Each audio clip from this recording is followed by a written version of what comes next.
ఉదయాన్నే మనం స్నానం చేస్తాం, అంటే ఒకటి శరీరాన్ని కడుగుతాం, రెండవది బ్రష్ వేసి నోరు కడుగుతాం, తలస్నానం చేసి తల కడుగుతాం, ఇల్లు నూకి ఇల్లు కడుగుతాం, వాకిలు నూకి వాకిలు కడుగుతాం, అన్నీ కడుగుతాం, పాత్రలు కడుగుతాం, బట్టలు వాష్ చేస్తాం. అలాగే ఎన్ని కడిగినా మనం మారం. మనస్సుని కడిగితేనే మనం మారుతాం. భగవద్గీతలో మంచిగా వినండి. అందరు ఇక్కడనే ఉన్నారా? ఉండకపోతే నష్టపోయేది మీరే. 100 మంది వచ్చినా ఇదే చెప్తా, ఒక్కోళ్ళు వచ్చి కూర్చున్నా ఇదే చెప్తా. అందుకని ఈరోజు మేము జీవిత సత్యాలు తెలుసుకోవడానికి, భగవంతుడిచ్చిన భగవద్గీత నుంచి తెలుసుకోవడానికి ఎవరికి శ్రద్ధ ఉంటే వారికి లభిస్తుంది. అందుకని భగవంతుడు ఏమంటుండంటే, ఈ చేతులతోని ఏ పుష్పం ఇచ్చినావు, ఏ పండు ఇచ్చినావు అన్నది చూస్తాడా? చెప్పండి. చూడడు. మరి దేన్ని చూస్తాడు భగవంతుడు? Very good. చూడండి, అన్నీ మీకు తెలిసే. కాకపోతే ఆ టీవీ సీరియళ్ళలో పడిపోయి కొన్ని మర్చిపోయిన్లు, వాటిని గుర్తు చేయడానికి వచ్చిన. అంటే భగవంతుడు ఎంత నిర్మలమైన మనస్సుతో, హృదయంతో ఇస్తున్నావా లేదా అన్నది చూస్తాడు. కానీ ఏ చేతులతో ఎంత ఇస్తున్నావు అన్నది చూడడు. ఎంత ఇస్తున్నావు అన్నది భగవంతుడు చూడడండి. ఏ భావంతో, ఏ హృదయంతో, ఏ మనస్సుతో, మలినమైన మనస్సుతో ఇస్తున్నావా, నిర్మలమైన మనస్సుతో ఇస్తున్నావా చూస్తాడు. మనకెందుకు గుడి కట్టలేరండి? రామునికి గుడి కట్టిన్లు, అది మనకు తెలుసు. మనం పోయినామనుకో మనకు గుడి కడతారా? పోని మనని కనీసం గుర్తు చేసుకుంటారా? చేసుకునేటట్టుగా మనం జీవించాలి. ఇదే జీవిత సత్యం. ఒకటి చెప్పమన్నా కదా మిమ్మల్ని. ఏంటి జీవిత సత్యం? ఈరోజు గాంధీ మహాత్ముని గుర్తు చేసుకుంటున్నాం. మన తాతన ఏమన్నా? ఎవరికి తాత? మన భారతదేశానికి తాత. ఒకసారి క్లాప్స్ కొట్టండి ఆయనకి. నీకు నాకు తాత కాదు, మనందరికీ తాత కదా.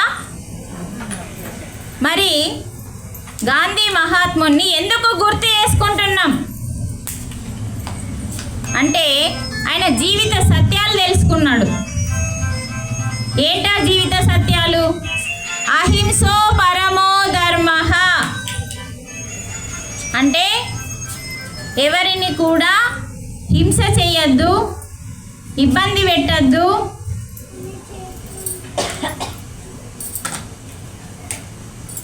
అని జీవిత సత్యం తెలుసుకొని అలా జీవించి చూయించాడు.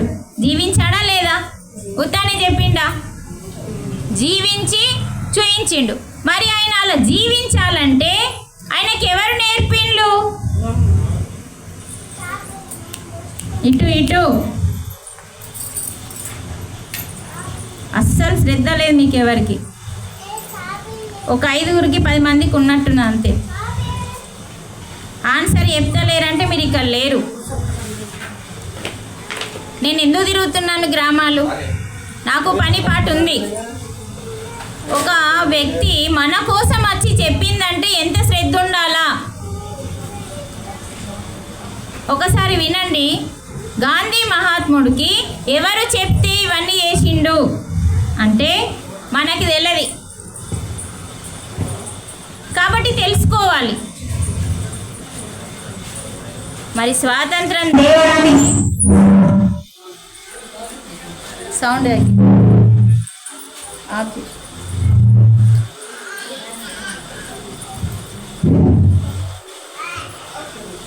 స్వాతంత్రం తేవడానికి ఆయన జీవిత సత్యాలు నేర్చుకున్నాడు. జీవిత సత్యంలో ఒకటి అహింసో పరమో ధర్మః. చూడండి, మైకు ఉంటే కళ వచ్చేస్తుంది. అదే మొట్టమొదటి ధర్మం. ఏంటిది ఒకసారి చెప్పండి. అహింసో అహింసో పరమో ధర్మ.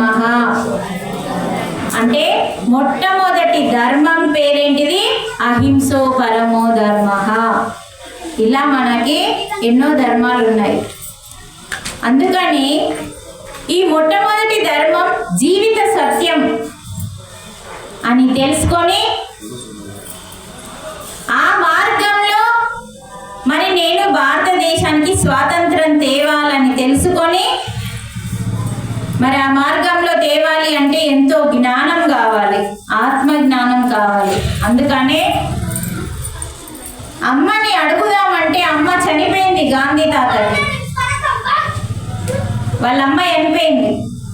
అప్పుడే తను భగవద్గీతను తీసుకున్నాడు. ఎంతమందికి తెలుసు ఈ విషయం?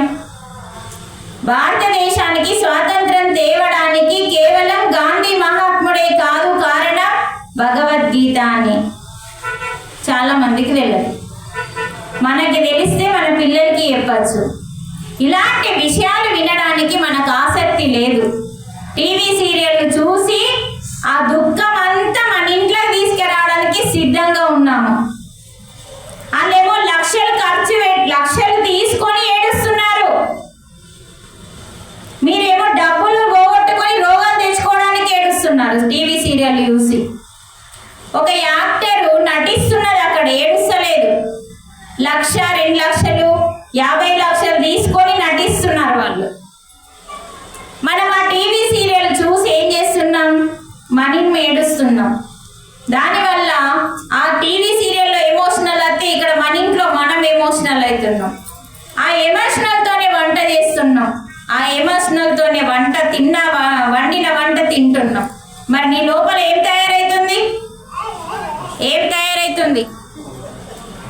ఎమోషనల్ తయారైతుంది. ఇది జీవిత సత్యం. అందుకనే గాంధీ మహాత్ముడు జీవిత సత్యాలు తెలుసుకొని అహింసా మార్గంలో స్వాతంత్ర్యం తేవాలి అనుకుంటే అమ్మ నేర్పడానికి లేదని భగవద్గీతని అమ్మగా పిలిచిండు. అప్పుడు భగవద్గీతని తన జీవితంలోకి తీసుకొని ఒక ప్రశ్న, ఒక సమాధానం కావాలి, బ్రిటిష్ వాళ్ళ నుంచి కాపాడాలి, మనల్ని కాపాడడం కోసం అయినా ఈ ప్రశ్నకి నాకు సమాధానం కావాలి అని చెప్పి భగవద్గీతని పట్టుకొని కళ్ళు మూసుకొని ఈ ప్రశ్నకి నాకు సమాధానం కావాలి అంబా అని అడిగిండు. అంబా. ఆయన ఏమని పిలిచిండు గీతని? అంబా అన్నాడు, అంటే అమ్మ. అలా పిలిచి ఈ ప్రశ్నకి సమాధానం కావాలని కళ్ళు మూసుకొని 2 చేతుల్లో పట్టుకొని ఇలా ఓపెన్ చేసేవాడు. ఆ ప్రశ్నకి సమాధానం ఈ అమ్మ ఇచ్చేది. అందుకనే జీవిత సత్యాలు కావాలి అంటే అవి గీతలో ఉన్నాయి. మరి ధ్యానం చేస్తే కూడా మనకి జీవిత సత్యాలు అర్థమవుతాయి.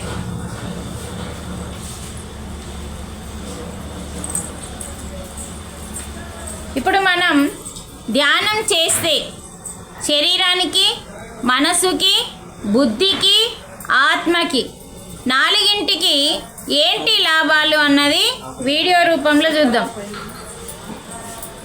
అయితే ఇక్కడ మనకి ఏంటంటే ఫస్ట్ మనకి దీని విలువ తెలవాలి. లేదు, పోయింది.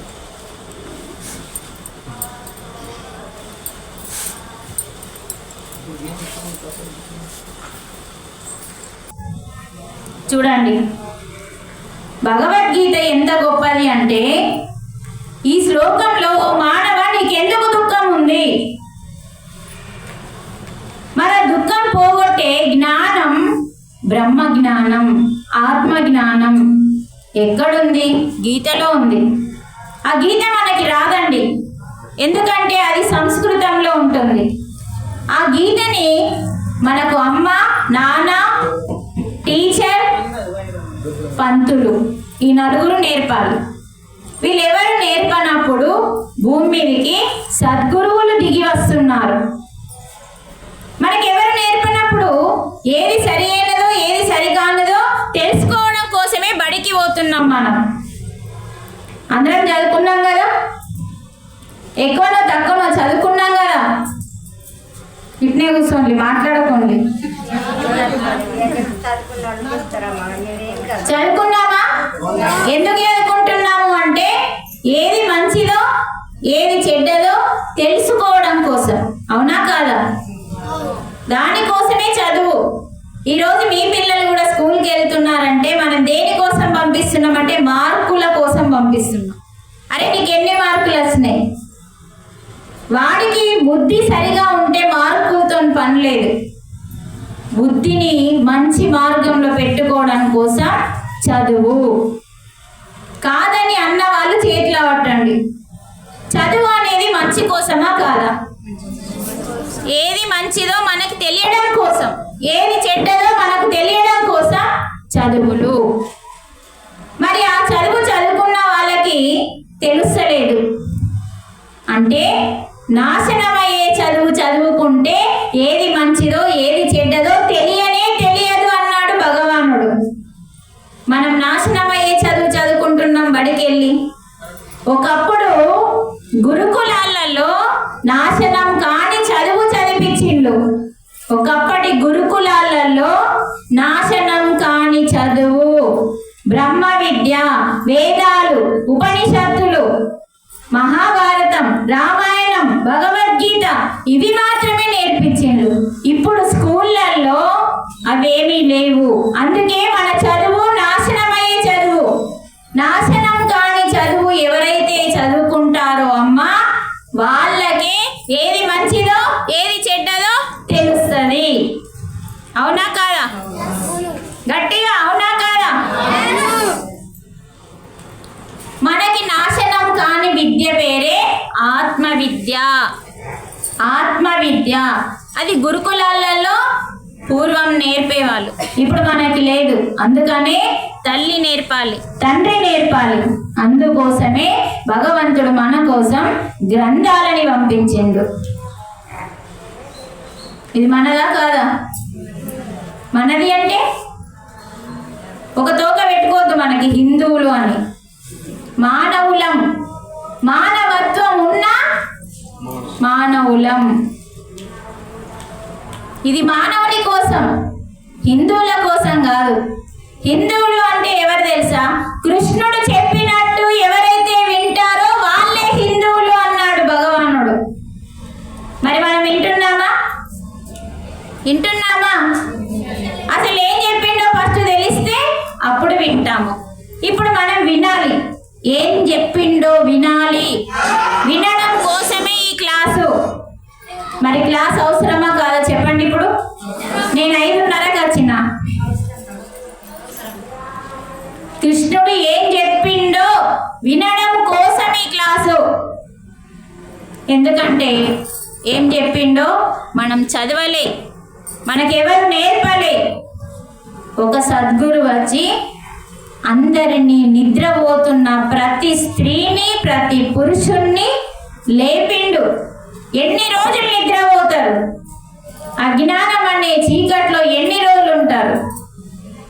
అందుకనే మేలుకొల్పడానికి వచ్చిండ్రు చాలా మంది గురువులు కలియుగంలో. అందులో ఒకరు పత్రిజీ, పులాజీ, మా శబరిమాత, వీరబ్రహ్మం గారు, బుద్ధుడు, రాఘవేంద్రుడు, లేరా వీళ్ళందరూ, వివేకానంద, వీళ్ళందరూ కలియుగంలో మనకు చెప్పడానికి వచ్చిన మహానుభావులు. కానీ మనకద్దు. అంత గొప్పలు చెప్తేనే ఇన్లే. నేను చెప్తే వింటారా? కానీ వినాల్సిందే. ఎందుకంటే రోజులు బాలేవు. కృష్ణుడు ఏం చెప్పిండో అది తూచా తప్పకుండా తెలుసుకొని ఆచరణ చేస్తే అప్పుడు మనం హిందువులం. అసలు మన ఇంట్లోనే భగవద్గీత లేదు, కృష్ణుని ఫోటో ఉంటే లాభం లేదు. మీరు చెప్పండి, మన అమ్మ ఫోటో ఉండడం ముఖ్యమా, అమ్మ చెప్పింది వినడం ముఖ్యమా? మనమేమో ఫోటో పెట్టుకొని కూర్చున్నాం, కానీ అమ్మ చెప్పింది విన్నాం. అందుకని కృష్ణుని ఫోటో పెట్టుకున్నాం, కృష్ణుని విగ్రహం పెట్టుకున్నాం, కానీ ఆయన ఏం చెప్పిండో వినట్లేదు. అది వినడం కోసమే ఈరోజు క్లాస్. కృష్ణుడు ఏం చెప్పిండో ఒక్కరోజు చెప్తే అయిపోతుందా మేడం? 1 గంట కూర్చుంటారు మీరు లావంటి ఇక్కడ, వచ్చింది 7 గంటలకి, కొంచెం అయితే ఆకలి అవుతుంది, మళ్ళీ నేను ఆదిలాబాద్ పోవాలి, చీకటి అయిందని చెప్పి మొత్తుకుంటాం. మరి 1 గంట కూర్చున్నాం అనుకో కరెక్ట్గా, గంటలో ఏం చెప్పుకుంటాం కృష్ణుడు చెప్పింది? మరి ఎన్ని రోజులు పెట్టమని చెప్పినా నేను? 7 రోజులు పెట్టమని చెప్పిన. అంటే అమ్మ కృష్ణుడు చెప్పింది ఎప్పటికీ అయిపోదు, కానీ 7 రోజులు పెట్టుకుంటే ఆవ గింజ అంతా తెలుసుకుంటాం. కేవలం భగవంతుడు అనంతం చెప్పేసిండు, భగవంతుడు అనంతం చెప్పేసిండు, చాలా చెప్పిండు. అందులో మొత్తం తెలుసుకోకుండా కొంచెం ఆవగింజంతన్నా తెలుసుకుంటే మన జీవితం మారిపోతుంది. మనకు కష్టం వచ్చిందని ఏడుస్తున్నాం, దుఃఖం వచ్చిందని ఏడుస్తున్నాం, మనం కోరుకున్నది తీరట్లేదని ఏడుస్తున్నాం. కానీ ఎందుకు ఇలా జరుగుతుంది నా జీవితంలో? నేను అజ్ఞానంలో ఉన్నానా, జ్ఞానంలో ఉన్నానా, నా బుద్ధి వికసించిందా, నా మనసు నిర్మలంగా ఉందా, భగవంతునికి దగ్గర అవుతున్నానా, భగవంతునికి దూరం అవుతున్నానా తెలుసుకోవాలి కదా. భగవంతునికి దగ్గర అవ్వడం అంటే భగవంతుడు అసలు ఎక్కడ ఉన్నాడు అక్కడికి వెళ్ళాలా.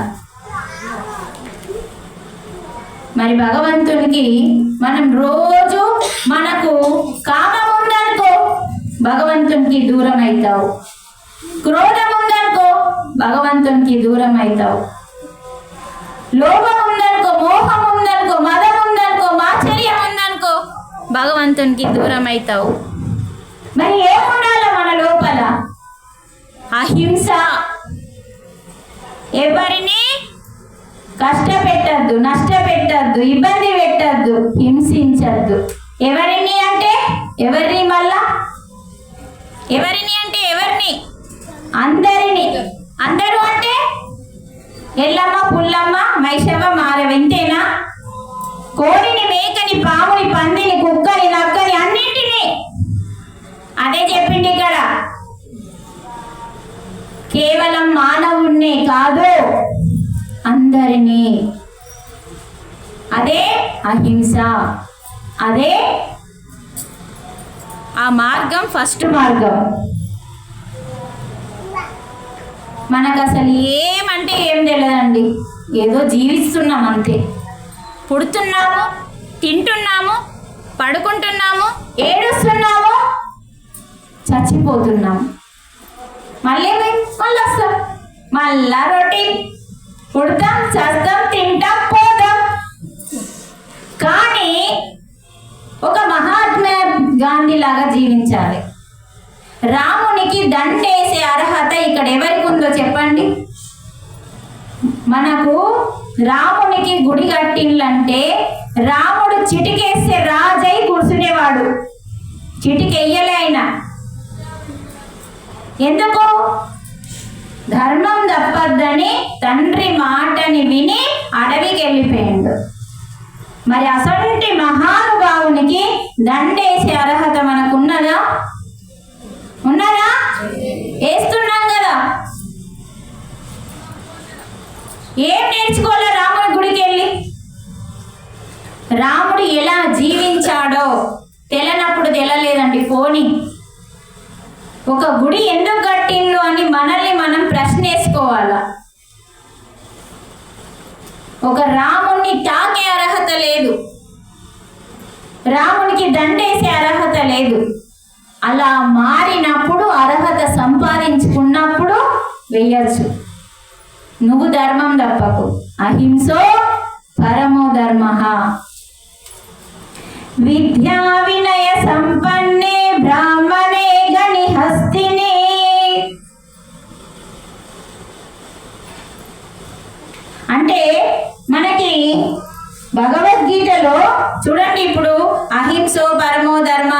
కేవలం మానవుని మాత్రమే కాదు, ప్రతి ఒక్కరిని, ప్రాణమున్న ప్రతి ఒక్కరిని. ఇక్కడ ఏమంటుండు ఈ శ్లోకంలో? ఎంత గొప్ప శ్లోకం అండి.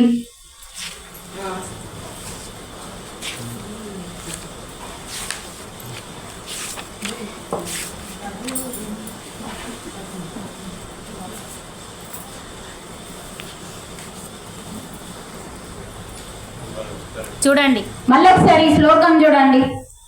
విద్యా వినయ సంపన్నే బ్రాహ్మణే గణిహస్తిని శుని శైవే స్వపాకే పండితః సమదర్శినః.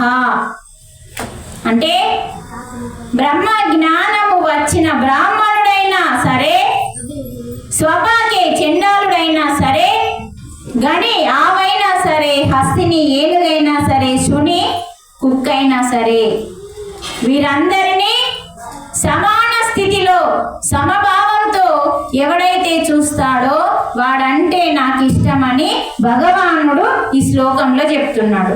అంటే మనము ఆ స్థితికి, అంటే ఒక గొప్పవాణ్ణి ఒక చండాలుని కూడా ఒకే దృష్టితో చూడాలి అంటే మనం చదువుకోవాలి అంటుండు. విద్య ఉండాలి. ఆ విద్య కింద కింద దూరం కాళ్ళ దగ్గర పెట్టద్దు నీకు.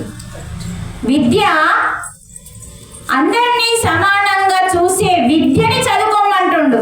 దాని పేరే నాశనం కాని విద్య, అదే ఆత్మ విద్య. మీరందరూ ఆత్మ విద్య చదువుకుంటే నాశనం కాదండి, దానివల్ల వినయం వస్తుంది. వినయం వల్ల ఏమవుతుంది? అందరినీ సమానంగా చూసే మనస్సు బుద్ధి మనలో ఉద్భవిస్తుంది. అప్పుడు నువ్వు భగవంతుని దృష్టిలో పడతావు. మనకి భగవంతుడి ఇష్టం అంటే పెద్ద గొప్ప విషయం కాదు, భగవంతునికి మనం ఇష్టం కావాలా. మీకు ఒక కథ చెప్తా చూడండి. ఈ కథ చెప్పి అది చూపిస్తా. అందుకని ఈ శ్లోకం చాలా చాలా చాలా చాలా చాలా ముఖ్యమైనది. ఒకసారి చెప్పండి మీ నోట్లతోని, గట్టిగా చెప్పాలా. విద్యా వినయ సంపన్నే, మళ్ళీ చెప్పండి. ఇంకా విద్యా వినయ సంపన్నే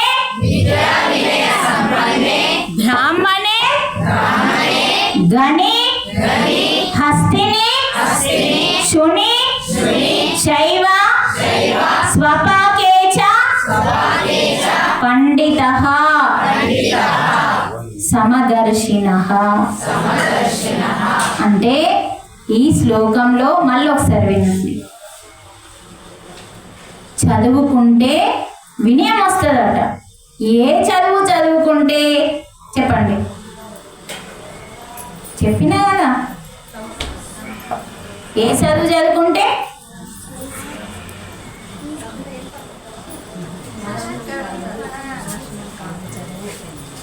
అయ్యప్ప చూడండి, ఆ విద్యతోనే వినయం వస్తుంది అంటున్నాడు. మనం వెళ్ళే బడిలో ఆ విద్య వల్ల వినయం కాదు అహంకారం వస్తుంది. అందుకనే భగవద్గీతలో ఉన్న విద్యతోని వినయం వస్తుంది. ఈ విద్య పేరేంటిది? ఆత్మ విద్య. చెప్పండి. నాశనం కాని విద్య, నాశనం కాని విద్య. ఇప్పుడు చెప్పండి, వినయం రావాలి అంటే ఏ విద్య చదవాలి? నాశనం కాదు, అదే ఆత్మ విద్య. చనిపోయిన తర్వాత మన ఆత్మతో వచ్చే విద్య ఆత్మ విద్య. మరి ఈ విద్య ఇప్పుడు మీకు అవసరం లేదా? అది ఎవరు చెప్పిండు? మరి భగవానుడు చెప్పిండు. ఎక్కడ చెప్పిండు? యుద్ధంలో చెప్పిండు. కలియుగం కోసం ఒక గీత గీసి భగవద్గీత రూపంలో పంపించిండమ్మా. అద్దా ఇప్పుడు మనకి కావాలి. అసలు కావాలి అన్నోళ్ళే ఉండాలి, వద్దన్నోళ్ళు ఏమైతుంది? భగవంతుణ్ణి దూషించినట్టు, భగవంతుడే వద్దన్నట్టు. అందుకనే అమ్మ, ఇలాంటి విద్య మనం నేర్చుకోవడానికి ప్రతిరోజు 1 గంట 2 గంటల సమయం మీకోసం, ఇది మీ ఎదుగుదల కోసం, మీరు మోక్షం పొందడం కోసం, మీరు దేవునికి దగ్గర అవ్వడం కోసం. వినయం ఉంటేనే, సంస్కారం ఉంటేనే భగవంతునికి దగ్గర అవుతాం. మన కర్మలు మనం అనుభవిస్తాం లేకుంటే. అందుకనే భగవంతుడు చక్కగా ఈ శ్లోకంలో, ఒక్క శ్లోకమే ఇంకా చెప్పాలి దీని గురించి. మీరు ఎంత తొందరగా వస్తే ఇప్పటిదాకా ఎంత అవుతుండే? మీ ఇంట్లో రోజు పని ఉండదా? రోజు ఉంటుంది, మరి నేను రోజు వస్తానా? ఆలోచన చేయండి. ఒక గురువు, ఒక మనిషి గట్టిగా మీ శ్రేయస్సును కోరుకునే వాళ్ళు గట్టిగా చెప్తారు. ఆమెకి పని లేదా, నాకు పని లేదా? ఈరోజు మనం ఎంత టైం వేస్ట్ చేసినాం? లేట్ వదిలిపెట్టడం కరెక్ట్ కాదు. ఆకలిస్తుంది, మళ్ళీ ఆ ధర్మం కూడా ఆచరించాలి కదా. ఆకలి అయినప్పుడు తినాలి. ఇక్కడ ఆకలి అవుతుంది, మీరు ఇక్కడనే కూర్చొని పెడితే నాది కరెక్ట్ కాదు, మీది కరెక్ట్ కాదు. ఇప్పుడు ఏం చేద్దాం? చుట్టి పెడదాం.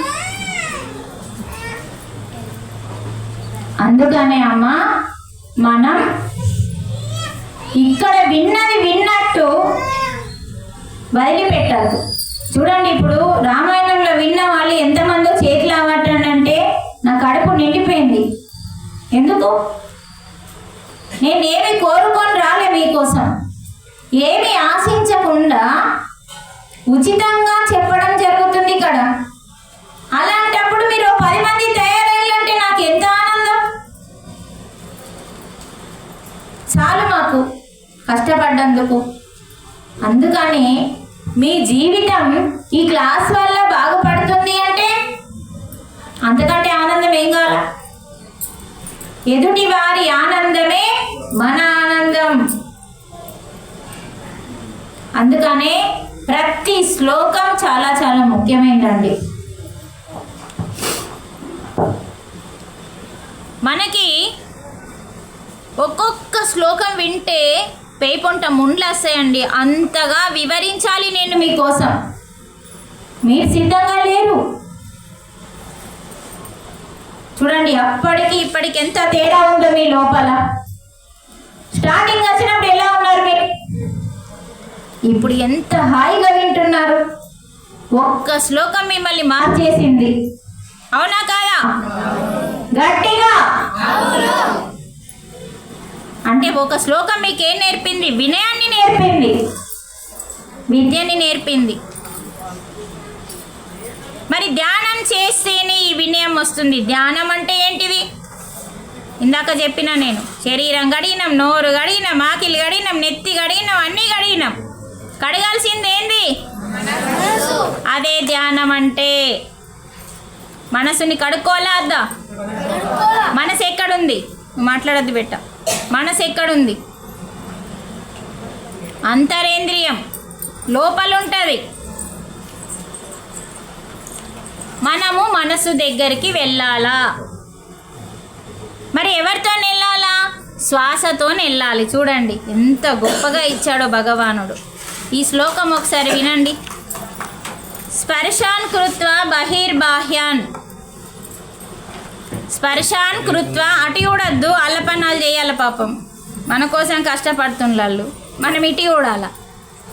స్పర్శాన్ కృత్వా బహిర్బాహ్యాన్ చక్షుశైవాంతరే భ్రువోహ ప్రాణ ప్రాణౌ. ఇటే చూడాలి నాకై.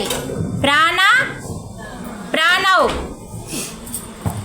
సమానం సమానం చేయాల. కృత్వా నాసాభ్యంతర చారిణౌ అంటున్నాడు. ఇది మనకేం అర్థం కాలే గీత. ఇప్పుడు దాన్ని వివరించాలా. వివరించాలంటే నేను ఎంత నేర్చుకోవాలా చెప్పండి? మీకు అర్థమయ్యే రీతిలో వివరించాలంటే ఫస్ట్ నాకు రావాలా. రాలే మైకు అంటే ఇక్కడ భగవంతుడు ఏం చెప్తుండంటే మీ ఇంద్రియాలతో ముచ్చెట్లు ఉంటాయి కదా, ఆడ కినస్తాయి కదా, ఇక మీరు తొందరగా అడు గురుకుతారు. ఫస్ట్ ఏడ ముచ్చట ఏడ కయ్య మాడితే చాలు మీ మనసు ఏం చెప్తుంది, అందరు పోతుండ్రు నువ్వు పోవా, పోయినావు, పోయి ఏం చేస్తున్నావు, ఆ ముచ్చట్లన్నీ ఈ బుర్రలో వేసుకుంటున్నావు. వేసుకున్న నుంచి ఏం చేస్తావు, ఊకుంటావా, 10 మందికి చెప్తాం. కానీ అది అయ్యే లోపల నువ్వెంత కాలిపోతావో నీకు తెలుస్తలేదు.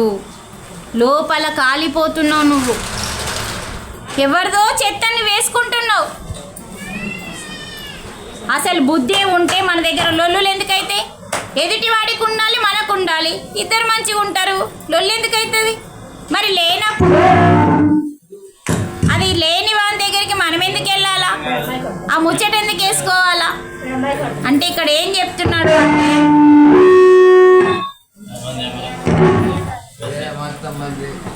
ఇక్కడ మనకేం చెప్తున్నాడంటే ఎక్కడికైతే వెళ్తావో ఆ ముచ్చట్లు వేసుకోకు అంటున్నాడు. వింటివి కానీ నీ లోపలికి వేసుకోకు, లోపలికి వేసుకుంటే నువ్వే కాలిపోతావు. చూడండి, అందుకనే